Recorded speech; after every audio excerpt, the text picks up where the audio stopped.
McKenzie, how's it going? Good. How are you? Good. It's a pleasure to have you on the podcast. Thank you for having me. You're welcome. You're welcome. So who are you and what is your business? My name is McKenzie Davenport. I opened Davenport Bookkeeping just over 2 years ago. We're located in Tiffin, Ohio, and we specialize in small business accounting, tax, and payroll. Awesome. So can you go into a little bit more detail on those services so people understand, like, obviously, I don't know how much detail you can go into on it because, like, accounting, it can be accounting, but just specify a little bit more in detail what all those services mean. Yeah. So typical accounting from the average accounting office is just an overview of finances, and they kind of give you an idea of what your tax might look like at the end of the year.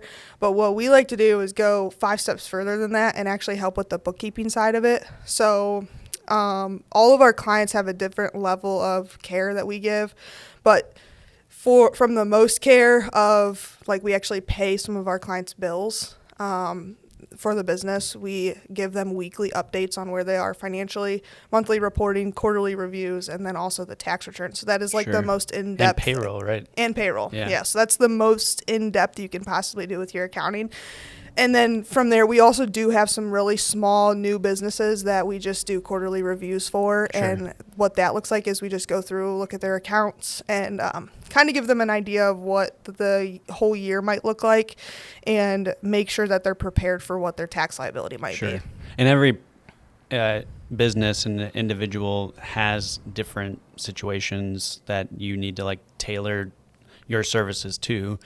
So, like, being an all-inclusive, I guess, like, service provider, can you explain the benefits of being able to get your eyes on the full picture and not just like, hey, we need to do taxes, and it's like me last like 2 weeks of the year, and you're like, Sean, I'm gonna strangle you. Yeah. So we see, on average, 95% of our clients that we talk to prior to the end of the year spend less money on their tax liability at the end of the year. Okay. And the reason for that is 100% of the time, people just don't know where they're at. And even if it's a business that is keeping track of their finances, if they're not projecting the tax part of that, you can know, like, hey, my business is going to make $33,428 this year. But you also have all these other things that you can factor into that affect your tax liability. So even as a business owner that is really adamant about knowing what their numbers are, there's still ways that you can save. And one of the things that we see a lot is even with individuals who are projecting to get a refund, everybody's always happy if they get money back. Of course. But what we want to look at is that as much as you should be getting back. Okay. Because we did have a client a few years ago that came to us, and she wanted to file separately from her husband. So we didn't have any of her husband's information. We put her in, and she was supposed to get like $3,000 back on her taxes. And she was like, I'm good with that. And I'm like, okay, but what if I told you could get $8,000 back? Yeah. Just by adding your husband? Sure. And she was like, how? Yeah. Well, there's credits that you just can't qualify for if you file separately. So stuff like that is what we look at. We could have very easily just given the tax return back to her. She would have been happy with $3,000. Right. But who doesn't want $5,000 more from the IRS? Yeah. Right. So, like, is it the tax code that that allows you to be able to provide, like, that service to get people more money? Is that, like, the knowledge side of it, right? Like, what did you study or learn to, like, know all this to be able to provide great care for your clients? Yeah. So it's a little bit of the knowledge, but most of it's just experience in preparing the return. So when we prepare a tax return, we can see everything that factors into the numbers that we're ultimately coming up with. Sure. And so when we do a return and we don't see what we normally do, that's what kind of raises the question of what's wrong here. What like, can we where's do the missing puzzle piece? Yeah, pretty much. Exactly. You're like kind of putting a puzzle together. Exactly. Kind of like the mortgage side of things. Like, I'm constantly just like taking information and trying to build a nice, pretty puzzle for people. And I feel like taxes are pretty, and accounting, because you got balance sheets and spreadsheets and everything like that too, and that can get all messed up just by like one column off. So I took a few accounting classes in college and be pretty proudful of that. It's a pain in the ass. To have someone like you for a business, on, one, not only that you like care about their business and care about, how much money they're don't have to pay back or do get back on their taxes, and just like their month to month progression over the course of the year and everything like that is like a huge benefit for somebody, especially a small business owner who, Yeah. let's be honest, as a small business owner, you're wearing all of the hats pretty much. And so to be able to take like that burden of a very like specialty, service, but like you said, it's like the knowledge, right? That of the experience per se, where a small business owner might not have that experience. They can do their taxes, but it just might just get done and not be as best as they can be. Yeah. We see accounts come in January, February that just want us to do taxes, and they're new clients to us, and we just do a general overview of their accounts, and most of the time they're very good. All the accounts are set up accurately. Their loans are tied out. Like everything looks really great, but there's always things that you can do as a business owner to lower that before it gets to the end of the year. Right. There's certain rules that you can factor in. I won't go into too much detail about them, but like there's the Augusta rule where you can rent out your house to your business tax free. There's paying your kids is a huge one that people don't think of. Mm-hmm. And when you wait till January or February to give me your numbers, I can't tell you to do that anymore. It's too late. Sure. So all we can do is plan for the current year. Right. But we always wish that we could have helped them before that, because I like to look at what it could have been if we did this, just to show them. Yeah. Sure. For sure. That's like a good sales strategy. Yeah. Like, hey, this is what it could have been if you worked with me. Yeah, exactly. You didn't, so now start. I like you mentioned already a few, situations where you helped people, but like we're in the same BNI chapter and just a referral group in town, and I just love hearing people helping people, and especially when it comes to like money, because let's face it, you can only make so much money, whether it's your job or if you're self-employed, in a year. There's only so many hours in a day, and when it has to be pretty like satisfying to go from, hey, I can give you a $3,000 return, but here's an $8,000 return. Like, do you like what drives that passion? Like that has to make you like feel pretty good. Yes. I don't really, honestly, my mind says I want to do for my clients what I would do for myself. Okay. So, if I was able to get $5,000 more, I'd do everything in my power to get that. Right. So why wouldn't I do that for my clients? Someone else. Sure. And especially because I have the ability to help with that stuff, and the average person doesn't know any of these tax rules. Sure. They don't know how their return is calculated, right, or what percentage it is at all. Oh yeah. So we have just that. The ability to help is just really huge with me, and I love to be able to help people, and it's exactly what you said, money is everything to a lot of people, right? And if we can help people's financial state be a little bit better, then we will. Yeah, absolutely. So what were some of the initial challenges of starting this business, right? Because your business, how long have you been open? 2 years. 2 years. So it's a fairly new business. You're probably still figuring things out at this point. So what were some of the initial challenges? And then talk to us some about the challenges of just, working with so many different numbers and so many different people and things like that. So initially, I think one of my biggest struggles was I was working a full-time job when I started my business, and I didn't have the ability to leave that position.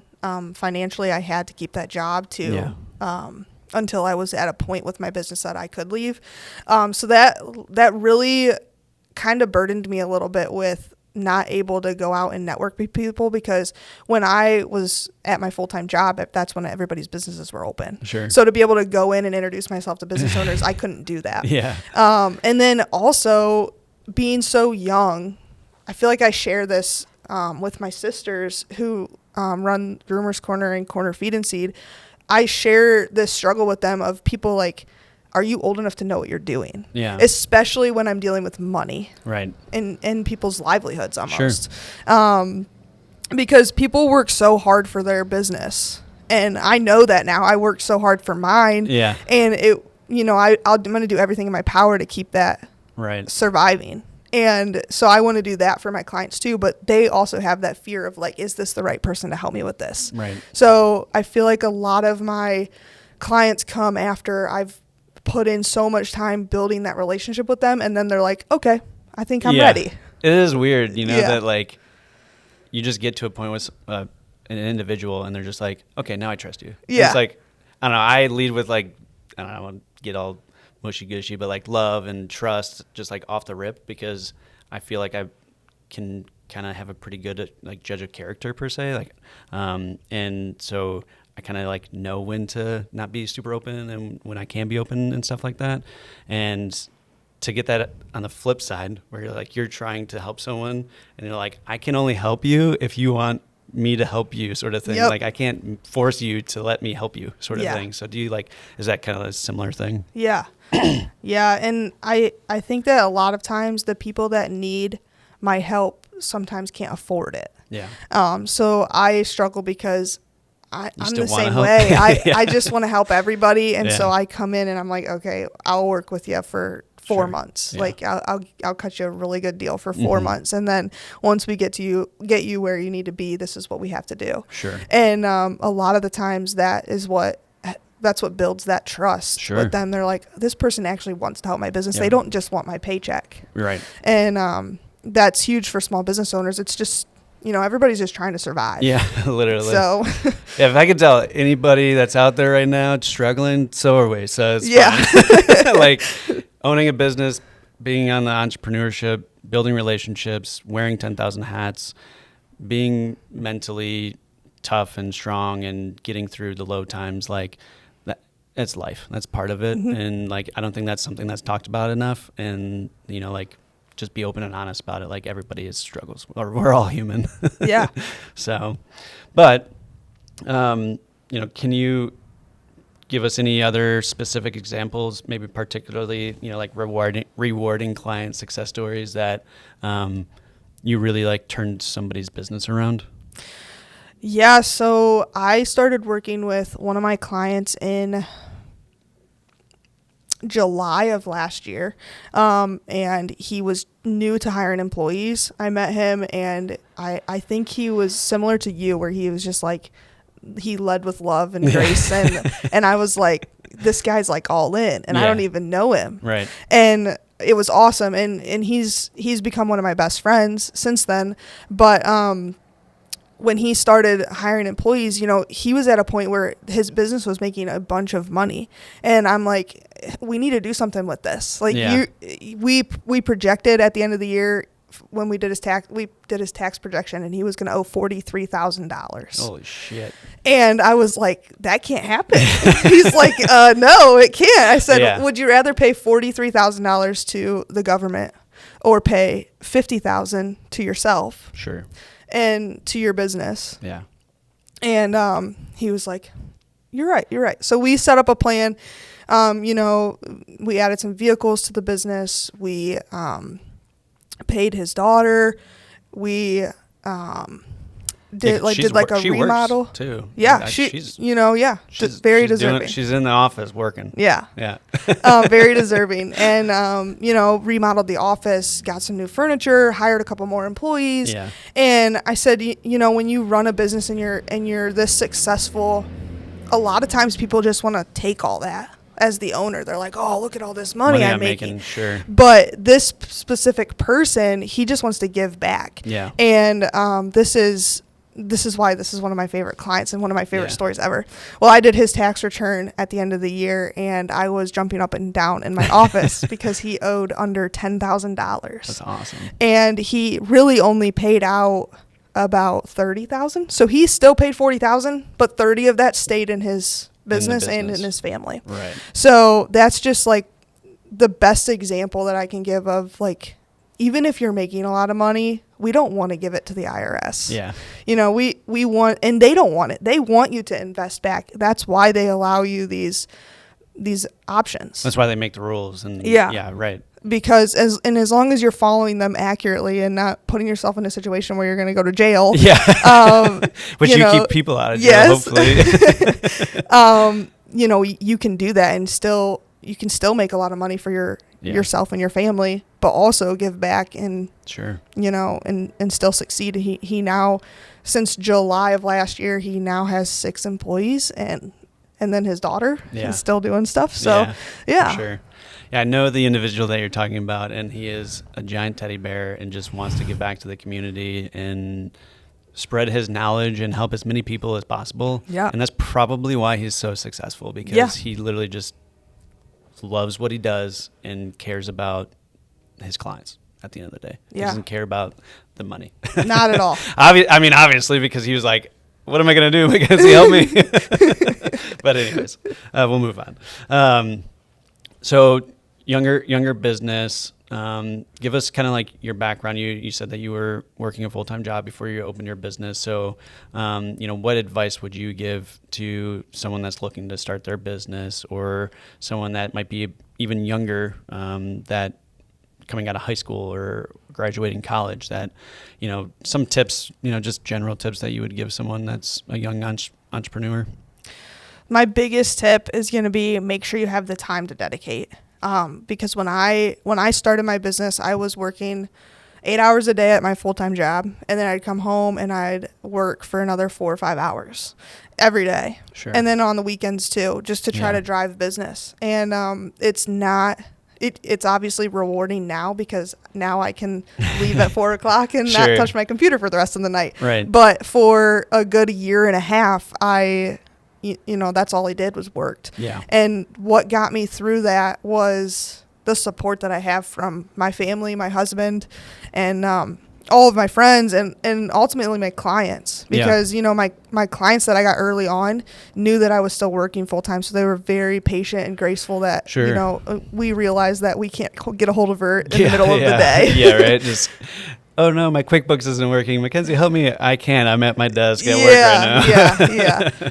Yep. So that's been hard. But, my sisters bought their 2 businesses the same time I started mine. They were my first client. Sure. And it was, that was the first thing that they said when they were thinking about purchasing it was, what are we going to do? Yeah. And I said, well, I just decided I'm going to start this business. So let's work together. Yeah. And, so it's been really cool and really, really rewarding to grow our businesses kind of together. Sure.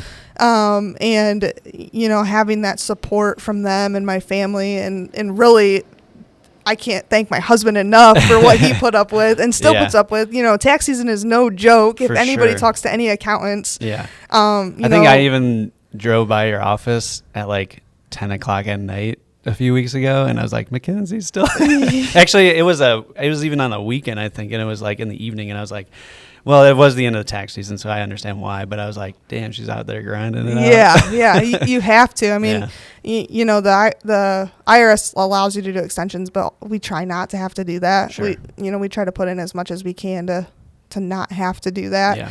Just because, if people are getting money back, I don't want them to have to wait for that. Right. That too. So, but yeah, it's very hard to start it, but once you get there, it's so rewarding. Sure. I would not turn back. Yeah. I'm so thankful for having this business and being able to help so many people, and also to have the flexibility during the off season that I have. Yeah.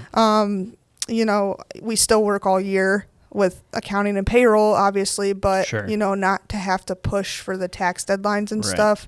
It's nice to just be able to say, I'm going to take the day off. Yeah. And sure. and a lot of times people can't do that with their full-time jobs. And your husband owns his own company too, right? Yeah. They just started an insulation business specializing in spray foam. Yeah. So, it's going to be a whole family of entrepreneurs. Right? It's really cool. And yeah, it's really neat to see. It's super fun. And I guess if you have that support system and kind of like proof of concept, like if your sisters can do it, and if I can do it, like, why can't you do it? Sort of thing. Or I don't know, like I would always try to like push my close friends if they really wanted to, like, teetering back and forth. I'm like, well, I want to start this, but I don't know. I'd just be like, just do it. You know, Yeah. like, again, like we talked about with your sisters too, just kind of like, we're all young enough that even if you fail in 3 years, you're still young enough to go out and find another thing to do. Yeah. Or a different interest, or, you know, try something new. And even older people, I think, you know, like if you really, really, really are unhappy in your life and want to do something new or different, like maybe not take a bunch of risk out, you know, get yourself into debt or anything like that. But, you know, like start doing something on the side, and, you know, when you can fully commit to it. So, been talking a lot today, so bear with me. I will say one more thing about advice. If you are going to start a business, leaning on other people is huge. I feel like the first year in business, I was just like, I can do it. I can do it.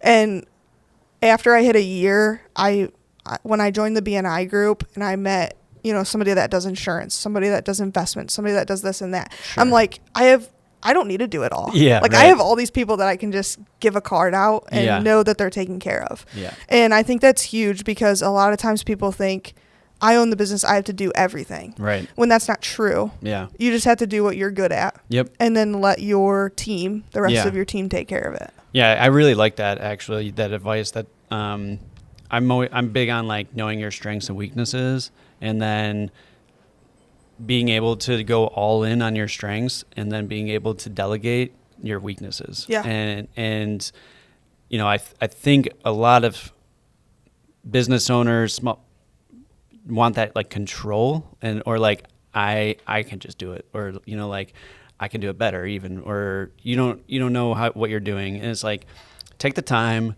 find that person that you can train, and find their strengths, and be able to, you know, like I said, delegate those things that are holding you back pretty much. And I would agree. I can't do everything. Nobody can do everything. Mm-hmm. And finding the right people and good people to surround yourself with, and being able to take those things kind of off your plate obviously helps, you know, building those relationships and networking and making those connections and things like that are obviously very important to do it as a business owner, to get business. But then also, once you're a business owner, to just, like, surround yourself with, like, good people that usually turn out to be, like, your friends and then down the road, you know? So, I love that advice. Thank you, McKenzie. Yeah, I feel like my friend group shifted when when I hit a year in business, and then I started meeting all these people that have the same drive and have the same, like, goals as me. Sure. Of what they want their businesses to look like in 5-10 years. Yeah. And it's just a whole different atmosphere of people at that point. And I'm like, I'm in the right spot. I just know I'm in the right spot. Yeah. That was, you know, when I decided to become self-employed, it was a really hard struggle for me to be like, okay, well, I'm in student loan debt. I studied criminal justice, and now I'm just going to, like, give it up to go do mortgages. And it was, like, one of the hardest things that I had to make that decision on. And like you said, I'm not turning back. There's no way. Yeah. And I think I've always had a drive, but I think I finally found my avenue of my passion is helping people. And I just found that avenue of helping people. And I think if you focus on that, on what your passions are, and how you do your passion, everything just kind of falls into place. Yeah. Yeah, for sure. Absolutely. So obviously you're part of BNI, but you do a lot of things in the community as well. So how does Davenport Bookkeeping integrate community support into its business operations? Oh, wow. So we try to be as involved as we can. You know, the community of Tiffin does an amazing job getting everybody together for events, and, you know, the ribbon cuttings that the chamber puts on, and which we missed one today. We did. Sorry, Tony. Ribbon cutting at my office. Yeah, I know. But I picked a different day. That's okay. So we'll make it up to her. Yeah. But yeah, it's just like, it's so easy when you're involved in a community like that. They make it so easy to feel loved and feel supported, and also give you so many ways to give back. Sure. So it's like, I don't even have to think about it. There is so many things. It was a bit overwhelming too, because then you just get like invitations to do stuff all the time. And like as a newer, person to the community, or like a young business, you're like, yeah, I'll do that. Yeah, I'll do that. I'll do that. I'll do that. And then it's like, oh shit, now my business is picking up. And it's like, I got myself into too much stuff. And then you got to like pull back and, a little bit. But it's a great community. Previously, before I decided to work for Motto Mortgage and get involved in the community, I was doing business out of like Florida and Michigan, but I was living in Tiffin. So really, I would say I'm a fairly new member of the community as a business member. And for the last 4 months, I've literally felt nothing but like support and love. And it's just like you call somebody up and you're like, hey, I know so and so. Do you want to have a conversation? They're like, I'd love to. And it's like, wow, that's easy. Yeah. Like you didn't have to call 6 times. Yeah, 6 times, or beg them just to meet with me or anything like that. And that's why kind of Allison and I decided to stay here, because it was like everything made sense and everything fell into place, and now here we are. So awesome. Yeah, I think my husband tells me all the time, one of my biggest not really a flaw, but one of the biggest struggles in our marriage is I always say yes to everything. And I always want to help people. Yeah. So I'm like always doing something for somebody else, and he's like, you never have time for me. Yeah. So I'm pretty guilty of that as well. Yeah, it's been I really a very love hard helping people, and I'm about to have a baby soon too. So I've really been trying to shift my mindset the last like month or so about that. Because I will literally help. It's anybody. hard though. It is. You say yes, and then you're like dedicated to these few things. Yeah. And then when you get busy, you still have to do that things. Stuff. And you're like I volunteered to help with Reach this year, and then tax season happened, and I was like, and I didn't do as much as I wanted to with them. Sure. And so it just kind of like, it comes back to you feel bad for not being able to give your 100% focus to that. Yeah. Volunteering and like we volunteered for Seneca CEO this year, and could only imagine in the middle of like busy tax season having to like wake up and go to a meeting at 7:30 in the morning like that. You probably worked until like 1 a.m. the day before. Yeah. And it's just like, which that's an awesome program. Seneca CEO is a program that allows juniors and seniors in high school to experience how to start a business and become an entrepreneur. Very cool. I think Seneca County is one of the first counties to implement this program, and it's over all of the schools in the county too, which I think is awesome. It's not just one school that's doing it. And so I'm excited to see where that goes. But the mentorship was fun, and I think we have their last event coming up here in a few weeks. Yeah, they're doing like a business pitch. Yeah, business pitch. It will be, and then they're graduating and they're off. Yeah. But anyways, bring it back to your business, not anybody else's business. So, what are your asks for the community or for business owners or anything like that? That we're just started the month of May, so we're almost halfway through the year. Started the second quarter about a month ago. What would you tell business owners that might be in a position where they can't do everything, and now it's time to look for someone like you? Yeah, so I offer free consultations to all my new clients. So if anybody just wants to have a conversation about their current financial state, sure, and just get some advice on what could happen if we worked together, that those sessions are free. And then we try to make the process as easy as possible, especially with people who are coming from other accounting firms. We don't like to necessarily like go out and try to get those people. Sure. But ultimately the goal is to make sure the business owner is comfortable in their finances. And if they're not getting that attention that they want from the other firm, then I think it's fair for them to make a change. Because like we said earlier, ultimately your business is what you work for. Yeah. And so if you're not getting what you need from your advisors, sure, and that it's not just accounting or bookkeeping. I mean, that goes everybody, across any service, anything, really. You know, like if you're on the fence, like it's okay to switch. You know, like at the end of the day, it's business. So we hate to see, telling someone, oh, well, I'm going to somewhere else, or, like, I'm not going to use you anymore because I'm unhappy. But like at the end of the day, if you're unhappy, it's time. Yeah. So yeah, I agree.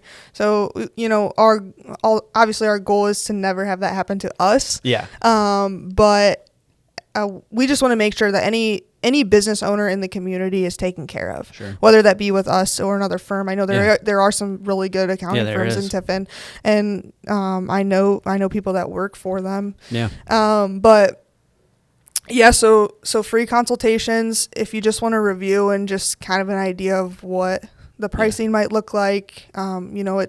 It's different for every client depending on what you have going on and what needs you have. So Sure. that's something special that a lot of places don't offer.